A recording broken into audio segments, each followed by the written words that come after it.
Hello and welcome to Last Week in AWS. I'm Corey Quinn. In Kansas City today and Portland tomorrow.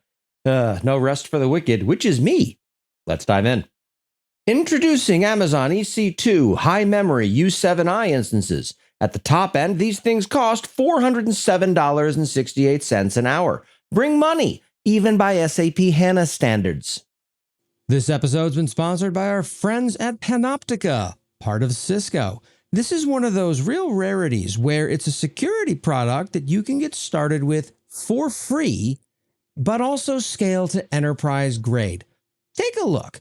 In fact, if you sign up for an enterprise account, they'll even throw you one of the limited, heavily discounted AWS Skill Builder licenses they got, because believe it or not, unlike so many companies out there, they do understand AWS.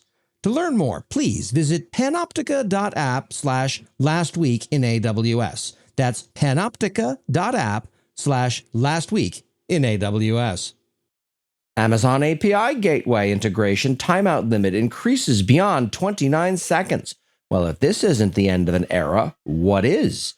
This was a constant hard limit since the first days of API Gateway. I wonder what use cases it's going to empower suddenly. Amazon CloudWatch Get Metric Data API now supports AWS CloudTrail data event logging. You can finally get some insight into which of your 14 observability tools is driving up your AWS bill with redundant CloudWatch metrics calls. Hint, it's all of them. Amazon CloudWatch Logs announces Livetail streaming CLI support. That's cool, I guess. CW is open source and has done this for ages for those of us not willing to wait for AWS to eventually get around to this. As a bonus, unlike CloudWatch Livetail, it doesn't cost anything extra. Amazon Code Catalyst now supports GitHub Cloud source code with blueprints. What the hell is GitHub Cloud? There's GitHub Enterprise Cloud, but calling it GitHub Cloud makes it sound like an out-of-touch Luddite asking about the internets. Words matter. You're awfully prickly about your own brand and weird wording choices and service names to play fast and loose with other companies, aren't you? Amazon EC2 Instance Type Finder capability is generally available in the AWS console. It's hidden in a tiny Get Advice tooltip in the Instance Wizard, and its recommendations are highly suspect, but good work, I guess.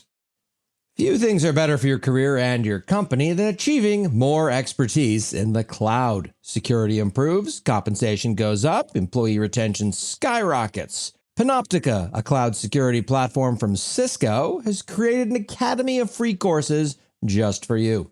Head on over to academy.panoptica.app to get started. AWS Transfer Family increases message size and throughput limits for AS2.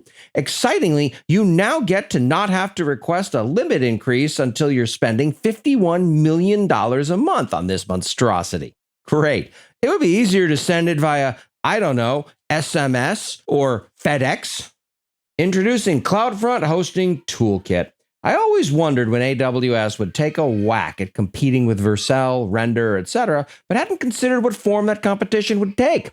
An open source toolkit to wrangle the existing bad UX services in a usable way feels like the least possible investment in this problem that they felt they could plausibly ship.